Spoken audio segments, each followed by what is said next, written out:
और मुस्लिम मोहल्ला में आके करते हैं। टोटल के टोटल जब भी रिपोर्टिंग करने के लिए आते हैं हमारे, जब भी घुसते हैं तो मुस्लिम मोहल्ला में घुसते हैं, दलितों का मोहल्ला में वो आते नहीं है। जहाँ पे उनको पैसा मिल जाता है वहाँ पर जाके वो रिपोर्टिंग कर रहे हैं। वेद प्रकाश जी बोले थे कि यार इससे मैनेज कर लो ना, SC ST और मुस्लिम तो एक होता है। नहीं आते हैं कि वो जो है कमरान जी के चट्टो हैं।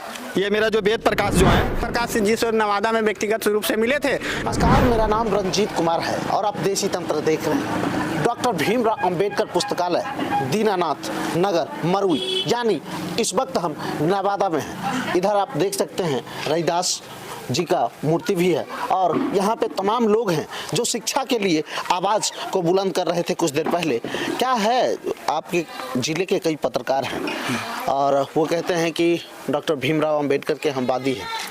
यहाँ खबर आप ही के जिले के पत्रकार यहाँ तक नहीं पहुँच पाए? नहीं सर, ये नहीं आते हैं कि वो जो है कमरान जी के चट्टो हैं।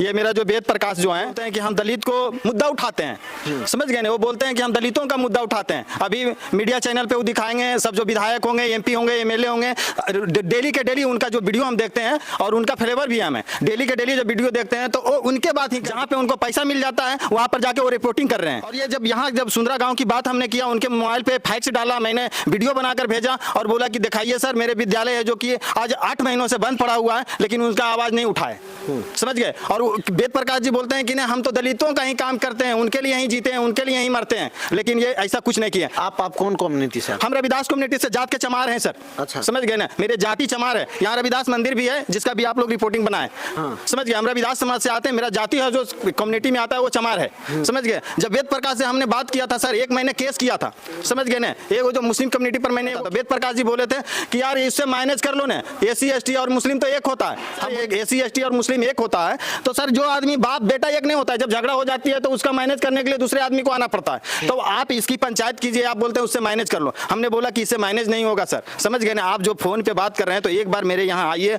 और वो बैठ के सुलह करवाइए कि मेरे साथ क्या दिक्कत हुई और उनके साथ क्या दिक्कत हुआ। हम लोग बैठ लेंगे। झगड़ा कहीं भी होता है उसका सब जगह का सावधान होती है। झगड़ा हो जाता है तो कोई जरूरी नहीं है कि झगड़े रहेगा, उसका मैनेज भी होता है। यहाँ पे आए थे वेद प्रकाश? नहीं आए, उनसे मांग किया कि एक बार आप आइए, मेरा जो कि समस्या को हल कीजिए। उन्होंने फोन पे बात की कि उसका मैनेज कर दिया जाए, लेकिन वेद प्रकाश नहीं सुने। स्कूल के मामले में मैंने भी उनसे बात हुआ, मोबाइल से बात की है कि ऐसा ऐसा मुद्दा है सर, एक बार आके इस मुद्दा को दिखा दीजिए, आपका चैनल बड़ा है और आप दलितों का हितैषी बनते हैं, तो कम से कम दलितों का जो स्कूल है वो बंद कर दिया गया है। कैसे ये दलितों का हितैषी या फिर स्कूल जो है वो दलितों का कैसे कर सकते हैं? यहाँ पर आबादी क्या है? आबादी सर यहाँ पे 7 मोहल्ला है जो कि SC कम्युनिटी का है। 7 मोहल्ला SC कम्युनिटी का है, उसमें OBC का भी 2-3 मोहल्ला है। टोटल के टोटल सर यहाँ पर जो सुंदरा विद्यालय में है, सुंदरा विद्यालय में टोटल आबादी का जो जनसंख्या देखा जाए तो यहाँ 5000 आबादी है जो कि सिर्फ SC ST वाले के लिए है। उसके बाद में OBC का 4000 के करीबन आबादी है। टोटल मिला के 9000 आबादी है इस विद्यालय के अंदर। और वो बोलते हैं कभी आए ही नहीं। वो जब भी उनसे बात हुई, 1-2 बार बात हुई, बात तो उठाते हैं, फोन तो रिसीव करते हैं, लेकिन आने के लिए नाम वो नहीं लेते हैं। कई बार हमने मांग किया कि एक बार आइए, आप अपना मुद्दा को दिखाइए। अब जब हितैषी बनते हैं SC ST वाले को लिए तो कम से कम एक बार विद्यालय को तो दिखाइए। विधायक जी इस विद्यालय को ट्रांसफर करवाए हैं, तो आपको नहीं लगता है कि वो आते तो बेहतर होता? हाँ, वो आते तो जरूर बेहतर होता, इसलिए कि जब वो मुद्दे उठाते हैं, सही रूट से उठाते हैं, उनके बोलने का और जो सिस्टम है उनके पास में, हम मानते हैं वेद प्रकाश जी बहुत अच्छे पत्रकार भी है, लेकिन वो इस मुद्दे में नहीं पढ़ना चाहते हैं। इसलिए कमरान जी काजन उन्हें पैसा दिया है, क्या किया है वो जब उनका कैसे पता चलता है कि आपको पैसा? जब हमको उनके पर आरोप लगाने का मेन सिस्टम क्या है कि जब हम उनसे मांग रखते हैं कि आप आइए दिखाइए, तो आप दिखा नहीं रहे हैं तो इसका मतलब कुछ मिल रहा है वहां से, तब तो नहीं आ रहे हैं ना। अगर नहीं मिलता, इधर रिपोर्टिंग नहीं होता है? नहीं तो होता मुस्लिम मोहल्ला में आके करते हैं। टोटल के टोटल जब भी रिपोर्टिंग करने के लिए आते हैं हमारे, जब भी घुसते हैं तो मुस्लिम मोहल्ला में घुसते हैं, दलितों का मोहल्ला में आते नहीं है। 7 दलित मोहल्ला है और 7 मोहल्ला में कभी नहीं घूरते हैं वो।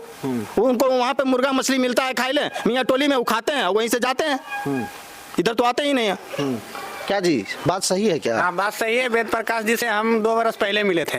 अच्छा। मामला ये हमारा है कि हमारी जो मड़ारी है ना, कब्रिस्तान बोलते हैं उर्दू लफ्ज में, लेकिन हम लोग मड़ारी बोलते हैं, वहाँ अतिक्रमण किया जा रहा था। तो हमने वेद प्रकाश जी से व्यक्तिगत रूप से हम बात किए थे कि दलित की बात है सर, आप भी दलित, हम भी दलित है, किसी तरह रिपोर्ट कर दीजिए, आगे मामला चली जाएगी तो हम लोग का शमशान घाट जो गड़ाता है आदमी वो बचेगा। तो वो क्या बोले, ये मुस्लिम का बात है तो सारे मुसलमान को ऐसे बोलोगे, तो हम बोले सारे मुसलमान हमारा कोई दुश्मन नहीं है और ना तो कोई दोष है। जिम्मेवारी यही है हमारी कि हमारी संख्या में जो महादलितों की है एजुकेशन निम्न मतलब नहीं के बराबर है, तो उन लोगों को पता भी नहीं है कि हमको कहाँ क्या करना है। तो हमने उनसे उसका चिट्ठी भी हमारे पास डीएम साहब को चिट्ठी दिए, तो वो घर बनने से रुका है। TIR अभी केस लगा हुआ है। हमारे बारे में सब बोलने लगा, तुम गांव से चिन्हा जाओगे, तुमको यह करेगा वह करेगा, बहुलक संख्या है मुसलमानों की। तो हमने बोला था हमारी क्या परेशानी है, जो होगा सो देखा जाएगा। उसी दरमियान प्रकाश जी से नवादा में व्यक्तिगत रूप से मिले थे, थोड़ा टिप्पणी कर दीजिए, मदद हो जाएगी हमारी,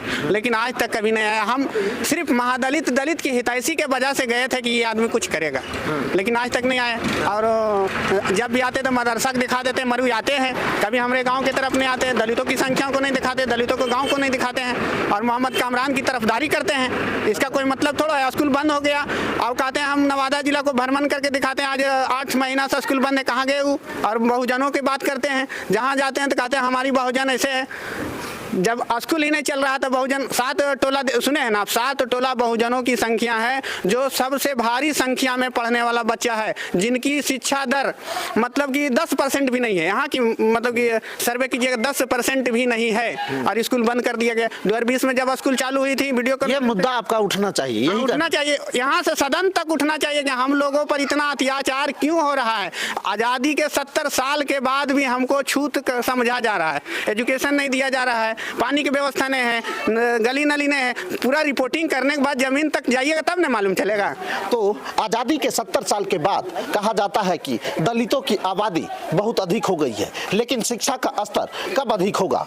आपको बता दें कि सिंदूरी गांव है ना, सुंदरा है, सुंदरा जो गांव है, यहाँ पर एक विद्यालय है जो 2020 ईस्वी में मुख्यमंत्री के नेतृत्व में वीडियो कॉन्फ्रेंसिंग के जरिए ही उद्घाटन किया गया था। लेकिन उसके बाद 3 साल बाद जो है वह मोहम्मद कामरान जो गोविंदपुर के विधायक है, वो ट्रांसफर करके मुस्लिम कम्युनिटी के जहाँ पर बहुसंख्यक है वहाँ पर कर दिए हैं।